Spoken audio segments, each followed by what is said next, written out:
बड़े बड़े भिखारी हैं। सच्ची बात मानना, सबसे बड़ा बादशाह भगवान का दास, जिसके अंदर कोई चाह नहीं, जाहि न चाही कबहु कछ, इससे बड़ी कोई स्थिति नहीं। उसी को संस्कृत में भगवान श्री कृष्णचंद्र जी बोल रहे हैं, ब्रह्मभूता प्रसन्नात्मा न शोचति न कांक्षति, समा सर्वेषु भूतेषु मद भक्तिम लभते पराम। परम लाभ, न कोई चाह, न कोई चिंता, न कोई फिकर। चाह मिटी चिंता मिटी, मनुआ बेपरवाह। सुन लिया गा लिया, लेकिन चाह मिटा देना, चिंता मिटा देना। मनुआ भगवत चरणारविंद के आधार पर बेपरवाह हो गया। आधार उसका श्री भगवान है। अभी मन का आधार भोग है, जगत है, फिर श्री भगवान होना है। बिना स्वात्मा रामेश्वर हरिम, बिना हरि की कृपा के, हरि की शरण के, हरि के भजन के ये नित्य उच्छृंखल इंद्रियां शांत नहीं हो सकती। सीधा उत्तर है, कुछ भी कर लो, कुछ भी। हरि बहुत करना है। जब कोई साधक परमार्थ में चलता है तो हरि की कृपा से ही चलता है। उसकी यात्रा जो पूरी होती है वो हरि की कृपा से होती है। फिर उसको विघ्न क्यों मिलते हैं? क्योंकि वो अहंकारी ये समझ नहीं पा रहा कि हरि की कृपा से चल रहा हूं, हरि की कृपा से चला हूं, हरि की कृपा से चल रहा हूं, वो समझ नहीं पाता। उसके अंदर एक अहम रहता है, मैं साधना कर रहा हूं, मैं बहुत साधना। फिर उसका प्रश्न हो जाता है और उस प्रश्न में वो हार जाता है। जब तक सिद्धावस्था ना आ जाए, विषयों पर विजय प्राप्त ना हो जाए, तब तक साधक को व्यवहार स्वीकार नहीं करना चाहिए। अभी 2-3 दिन के ही सत्संग में पीछे देखिए चर्चा हुई थी कि ये 4 बातें हों तो दूसरों का कल्याण कर सकता है, उपदेश देने का अधिकार है। पहले शास्त्रीय सिद्धांतों का पूर्ण ज्ञान, दूसरा शास्त्रीय सिद्धांतों का पूर्ण चल करके अनुभव, जो तुम बोल रहे हो उस पर तुम, तीसरा सिद्धावस्था, काम क्रोध लोभ मोह मद मत्सर, इनका किसी भी तरह तुम्हारे ऊपर अधिकार ना हो चुका, और चौथा सम्मे भगवान का भाव। अब निकलो जगत मंगल के लिए, कहीं कुछ बाधा ही नहीं। जब बहुत प्रियता जन समुदाय से स्वीकार कर ली जाती है तो उनमें कुछ खास जन हो जाते हैं, और विवेकी वही है कि पूरा जीवन निकल जाए, ना कोई खास ना खवास, सब खास कोई खास नहीं। हमारी केवल एक वृत्ति भगवदाकार, हमारे प्रभु, दूसरा कोई, ये पर्सनल है, वहीं से पतन शुरू हो जाता है। श्री ठाकुर जी के सिवा, लाडली जी के सिवा हमारा कोई नहीं, मेरे तो गिरधर गोपाल दूसरो न कोई, और पूरे संसार से व्यवहार करे कहीं नहीं फंसेगा। और जहां दूसरों कोई, मेरा खास वही मार देगा, वही गिरा देगा। पूरे जीवन का संतों का अनुभव होता है। पूज्यपाद श्री उड़िया बाबा जी महाराज के वचन, बृहस्पति के समान ज्ञानी और धर्मात्मा और उच्च पद में विराजमान हो तो भी विरक्त को एक जगह से कई दिन भोजन नहीं लेना चाहिए। बृहस्पति के समान 5 घरों से, या अचानक कोई भाई एक दिन दे दिया, वो भी निषेध है, पर आप ले एक दिन चले पा लिया, ठीक है। दोबारा 2-4 महीने बाद कभी ऐसा निमंत्रण, सिद्ध पुरुष पर कोई अंकुश नहीं है, ये साधक की बात है। क्योंकि पूज्य स्वामी श्री ओंकारानंद सरस्वती जी महाराज जब वयोवृद्ध हो गए तो एक गृहस्थ अपने घर ले गए, पिता की तरह उनका दुलार आजीवन, जो भी 2-4-6 वर्ष शरीर रहा, जो परिपक्व महाअवस्था को प्राप्त है, वो कोई सेवा करे, कोई कुछ करे, कोई 95 वर्ष की अवस्था और ब्रह्माकार वृत्ति, तो धन्य है वो गृहस्थ जो उनकी से गंगा किनारे रहते थे। आखिरी में कह रहे, बिना स्वात्मा रामेश्वरम हरिम मुग्धस त्रिभुवने, चैलेंज है, त्रिभुवने, त्रिभुवन में कोई ऐसा नहीं जिसको ये माया विघ्न ना डाल दे। एकमात्र भगवान श्री हरि की शरण में, भगवान के चरणारविंद का आश्रय लेकर नाम जप कर, बिना स्वात्मा रामेश्वर हरि मुग्धस त्रिभुवने,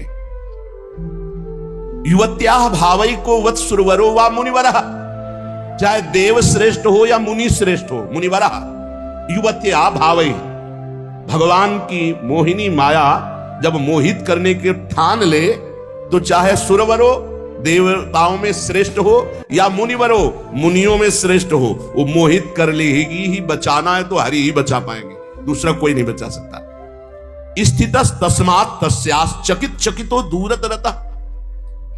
बड़ा आश्चर्य का विषय है कि जब पता है कि ये हमारे मार्ग में विघ्न है, हमें भगवान से विमुख, फिर चकित चकित, आश्चर्य है, आश्चर्य है, आश्चर्य, जानता हुआ भी वो विघ्न को ही अमृत स्वीकार कर रहा है। जाए सो सुभट समर्थ पाइरन रारिना मंडई, जाए सो जति कहाय विषय वासना न छंडई। जाय धनिक बिनु दान, जाय निर्धन बिनु धर्म ही, जाय सो पंडित पढ़ पुराण, जो रत न सके सुकर्म ही। श्रुत जाय मातु पितु भक्ति बिनु, तिय सो जाय जय पति नहित। सब जाय दास तुलसी कहे, जो न राम पद नेहु नित। सब जाय दास तुलसी कहे, जो न राम पद नेहु नित। समर्थ वीर कौन है? जब वीर से, योद्धा से अवसर पड़े और फिर वहां बात नहीं, अपनी वीरता दिखावे, उसे वीर कहते हैं। वही बात करें कि जाय सो जति कहाय, विषय वासना न छंडे। प्रवचन बहुत बढ़िया दे लेते हूं, बहुत बढ़िया ज्ञान है, लेकिन जब काम क्रोध लोभ मोह मद सूरवीर ने ताल ठोकी तो मुंह भरा गिर गए। तो काहे के तुम योद्धा, काहे के जति, काहे के बैरागी, काहे के तुम साधक और काहे के साधु। सन्यासी विरक्त वैष्णव भगवत मार्ग का पथिक कहला करके वासना पर विजय नहीं प्राप्त की, काम क्रोध पर विजय नहीं प्राप्त की, तो तुम्हारा व्यर्थ है वैराग्य धारण करना। जैसे सूरवीर बड़ी बड़ी डींगे हाँकता नहीं है, वो वीरता करके दिखाता है, और कायर घर में बैठ के डींग हाँकता है, और जब वीरता की बात आती है तो भाग पड़ता है। तो वैराग्य की केवल बात कर लेना, प्रवचन कर लेना या प्रवचन सुन लेना, ये कोई विरक्तता नहीं है। विरक्तता है जब काम क्रोध का आक्रमण हो, उस समय शांत भाव से। इसी दिन के लिए तो ये पढ़ा था, इसी दिन के लिए तो सुना था, इसी दिन के लिए तो हम सत्संग एकत्रित किए हैं कि हमको कौन सा बाण क्या मार करके कौन से विषय विकार को नष्ट करना है। क्रोध आया, शांत। मेरे भजन को छीन करने के लिए सामने माया रचना रच रही है। नहीं, ऐसा नहीं, तो फिर मेरे भगवान मेरे सामने है, दूसरा कोई नहीं, मुझे सहन ही करना है। कितने बाण सामने हैं, बार बार वो विचार के द्वारा उसको शांत कर देता है। एक सूत्र नहीं, दूसरा सूत्र, दूसरा सूत्र नहीं, तीसरा सूत्र। मेरा प्रारब्ध क्षय हो रहा है, कई बातें एक साथ विचार में लाकर क्रोध को शांत कर लिया, काम को शांत कर। इसीलिए तो ज्ञान है, ज्ञान दूसरों को सुनाने के लिए नहीं। वो स्वामी जी कह रहे, वो विरक्त, वो भगवत मार्ग का पथिक, वो वैष्णव, वो भगत, भगत नहीं, जो ज्ञान दूसरों को बघारता है। जब अवसर आया अपने पर विजय प्राप्त करने के लिए तो फैल गिरा। किस बात का सूरवीर, किस बात का वो योद्धा? जिसके पास खूब धन है और वो दान नहीं करता, दूसरों को सुख नहीं पहुंचाता, वो धर्माचरण शून्य, वो व्यर्थ हो जाता है, नष्ट हो जाता है। जो बहुत शास्त्रों का ज्ञान प्राप्त किए है, बहुत पंडित है, पुराण पढ़े हुए हैं, लेकिन वो धर्म के विरुद्ध आचरण करता है, नष्ट हो जाता है। जो माता पिता वयोवृद्ध हो गए, अब कुछ करने लायक नहीं रह गए, उनकी समर्थ पुत्र सेवा नहीं करता, वो नष्ट हो जाता है। जो अपने पति को भगवान का साक्षात स्वरूप मान करके आराधना नहीं करती, वो पत्नी नष्ट हो जाती है। जो अपनी पत्नी पर अर्धांग की भावना न करके इधर उधर वृत्ति ले जाता है, वो पति नष्ट हो जाता है। गोस्वामी जी कहते हैं, जो उसने भगवान का भजन नहीं किया, वो कोई भी हो सब प्रकार से नष्ट हो जाएगा, सब प्रकार से अंततो गत्वा वो नष्ट ही हो जाएगा। को न क्रोध निर्दयो, काम बस के ही नहीं कीन्हो, को न लोभ दृढ़ फंद बांध त्रासन करि दीन्हो। कौन हृदय नहीं लाग कठिन अति, नारी नयन सर, लोचन जुत नहीं अंध भयो, श्री पाई कौन नर। सुरनाग लोक महिमंडल हूं को, जो मोह कीन्हो जय न, कहे तुलसीदास सो उबरे, जही राख राम राजीव नयन। कमल नेत्र भगवान श्री कृष्ण, श्री हरि श्री राम, जिसको रख लिए वही बच पाया। कौन क्रोध निर्दय हो, किसको क्रोध नहीं जला देगा? एक छोड़कर, जिसको भगवान का दृढ़ भरोसा और भजन में दृढ़ स्थिति है, क्रोध खाली कर देता है। बहुत भजन का आनंद उमग रहा हो, किसी पे क्रोध कर लो, फिर देखो आप कितने घंटे खाली रहते हो। भजन करने पर भी शुष्कता, कोई आनंद नहीं, कोई सुख नहीं मिलेगा। क्रोध तत्काल तप भजन के जो फल है उनको छीण कर देता है। क्रोध बहुत हानिकारक है, क्रोध नहीं करना चाहिए। क्रोध आता क्यों है? द्वेष पर। द्वेष होता क्यों है? राग से। किसी वस्तु व्यक्ति स्थान में जब राग होता है और वो हमें प्रतिकूलता देता है, तो हम अंदर हमारे द्वेषात्मक क्रोध आ जाता है। क्रोध की उत्पत्ति राग से होती है। राग रजोगुण से होता है, रजोगुण में ही काम वास करता है। कामा संजायते क्रोधा, कामना की आपूर्ति में क्रोध का, तो कामना रजोगुण से रजोगुण से राग और राग से ही द्वेष का प्रादुर्भाव होता है। जब हम जिस पर राग करते हैं उससे प्रतिकूल व्यवहार हुआ, कामना हमारी पूर्ति नहीं होती तो हमें क्रोध आ जाता है। इसमें हमारी त्रुटि है कई तरह से। जैसे हम चाहते हैं कि हमें गाली न दे, पर वो गाली दे, हम क्यों चाहें कि हमें गाली न दे? नहीं, हमारे प्रभु की इच्छा है कि ये गाली दे तो अब मौज से गाली दे। तुम दो, हम सुनेंगे, हम सुनेंगे, क्योंकि मेरा कोई प्रारब्ध है या मेरे प्रभु ही मेरे हृदय को मजबूत कर रहे हैं। कई बार ये प्रश्न साधकों के हृदय में उठता है कि भगवान ऐसा क्यों करते हैं, भगवान ऐसा क्यों करते हैं? भैया, एक कंकड़ उठाओ और शीशे पे ऐसे मारो, पूरा ढेर हो जाएगा।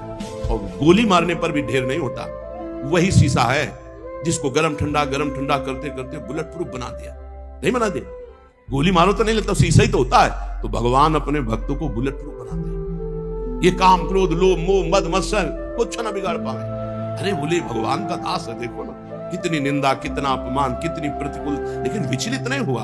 ये अपने मार्ग में दृढ़ रहा। तभी तो हम उनके चरित्र पढ़ते हो, जय जयकार उनकी करते हैं। ये भगवान बनाते हैं। अभी हम बहुत कमजोर शीशे की तरह हमारा दिल है।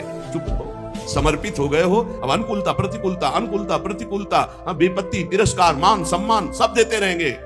कभी ठंडा कभी गर्म, कभी ठंडा कभी, इतना मजबूत कर दिया कि आप द्वंद्व विमुक्ता सुख दुख संगई। न किसी भी द्वंद्व का कोई प्रभाव नहीं। द्वंद्व विमुक्ता, निर्द्वंद्व स्थिति, निर्द्वंद्व स्थिति, कोई प्रभाव नहीं दुख सुख का, मान अपमान का, लाभान। अभी देखो क्या स्थिति। हमारे भगवान कृपा न करे तो द्वंद्व विमुक्ता कैसे बनोगे? कैसे उस महाआनंद को सहोगे जब थोड़ा सा अपमान नहीं सह सकते, थोड़ी गाली नहीं सह सकते? कौन क्रोध निर्दय हो? कौन ऐसा है जो काम से, जिस क्रोध से जिसका हृदय जला ना हो? वही जहां नाम जब चल रहा है, जो भगवान के आश्रित है। एक बार नहा के आ रहे हो, थूक दे तो कैसा लगेगा? चलो एक बार सह लेंगे, 2 बार, 100 बार एक नाथ जी के ऊपर थूका, गोदावरी स्नान कर, बार बार थूक रहे हैं ऊपर से। एक बार देखा भी नहीं, 100 बार नहा के आए, एक बार भी क्रोध नहीं आया। वो उतर के आया, साष्टांग प्रणाम किया, क्षमा करो मुझसे गलती नहीं भैया, बड़ी कृपा हुई आपसे, गलती कहां हुई? एक दिन स्नान एक बार करने आता हूं, आपने एक दिन में 100 बार स्नान करवाया, ये आपकी कृपा से। ये भक्त हृदय जो भगवान से चित्त जुड़ा है, वो वहां लाभ देख रहा है, कृपा देख रहा है। वहां दोष दर्शन नहीं करा कि मैं स्नान करके आ रहा हूं, ये ऊपर से खड़ा बालकनी से बार बार थूक रहा है हमारे ऊपर। ये विचार आ जाए कि मेरे भगवान मेरे पर कितनी कृपा कर रहे हैं कि हर बार मुझे एक रोज में एक बार गंगा, यहां एक रोज में 100 बार गंगा स्नान। विचार बहुत बड़ी सिद्धि है, विचार ही बहुत बड़ी उपलब्धि है। विचार ही हमारे जीवन को उज्जवल बनाते हैं, विचार ही नीच गिरा देते हैं, विचार ही जीवन मृत्यु तुल्य कर देते हैं। भजन से क्या मिलता है? उत्तम विचार, उत्तम विचार। एक सेकंड में हर विकार को मिटाकर भगवत स्वरूप में स्थित। कामवश कहीं नहीं कीन्हो, कौन ऐसा है जिसको काम ने अधीन न कर लिया? और जिसने अपने अहंकार को भगवान के चरणों में समर्पित कर दिया, उसको काम अधीन नहीं कर सकता।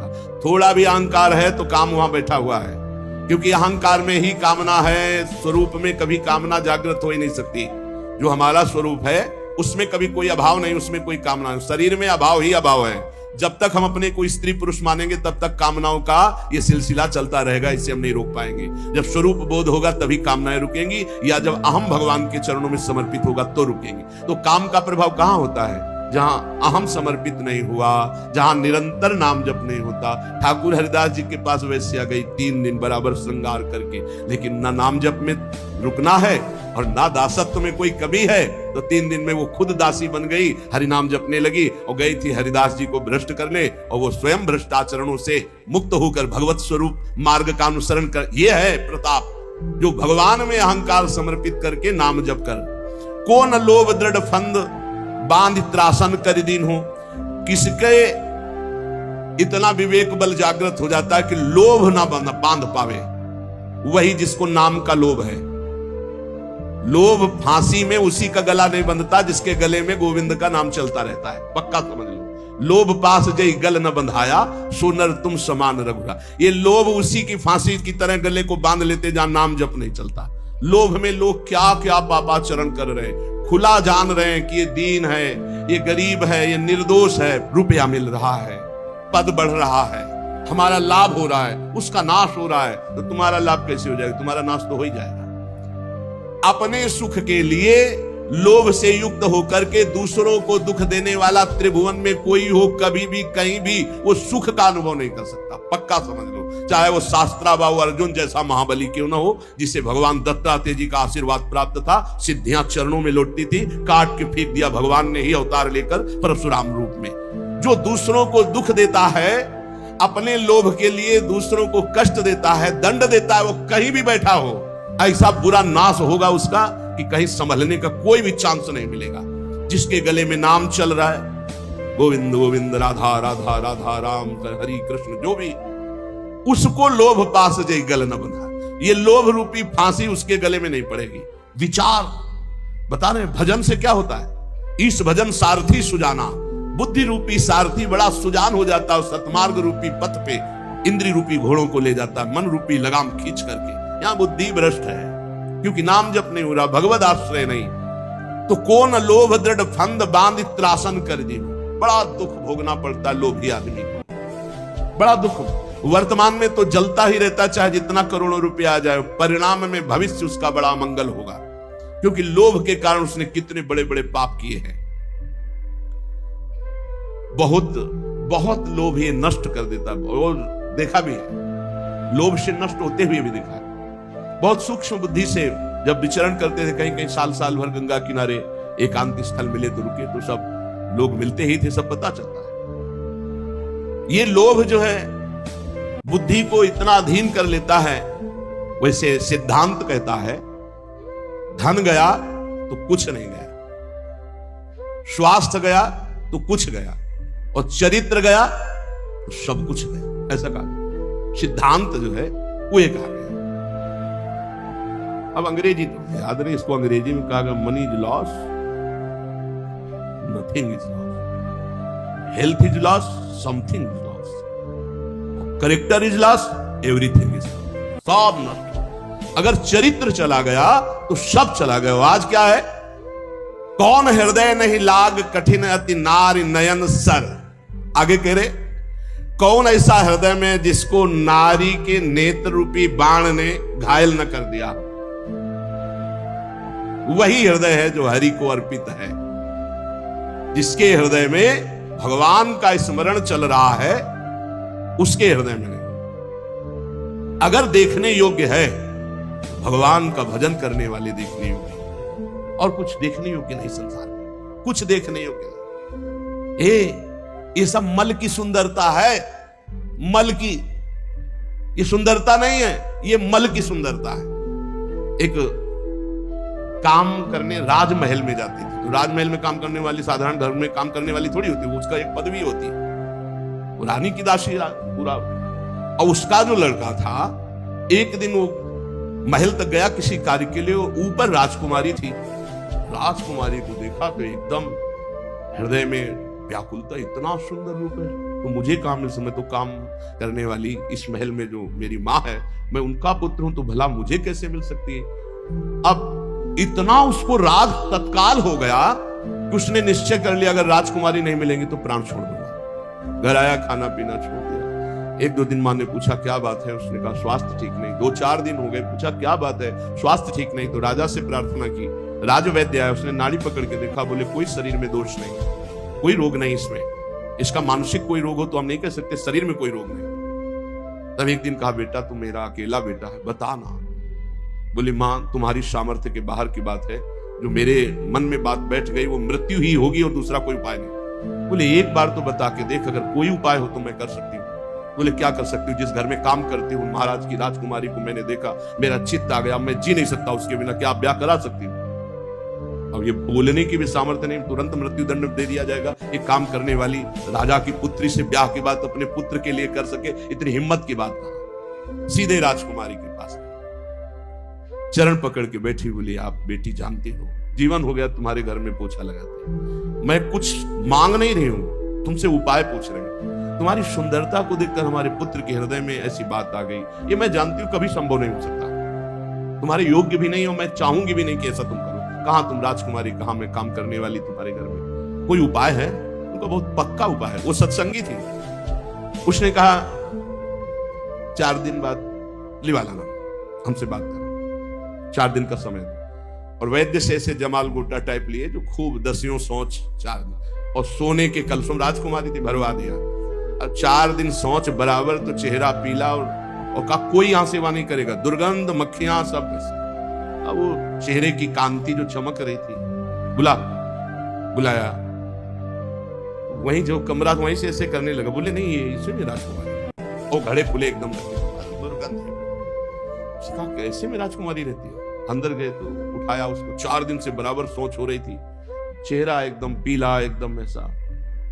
तो उनका वो राजकुमारी कौन है जिनको छत में देखा? बोले हम ही को देखा। बोले वो सुंदरता कहाँ है? बोले घड़े में बनी, ये घड़े में वही सुंदरता बनी। अच्छी हमें प्यार, तुम्हारा लड़का बच गया। हृदय में ये जो सांसारिक आकर्षण है, वो आप ये समझ लो मल का आकर्षण है।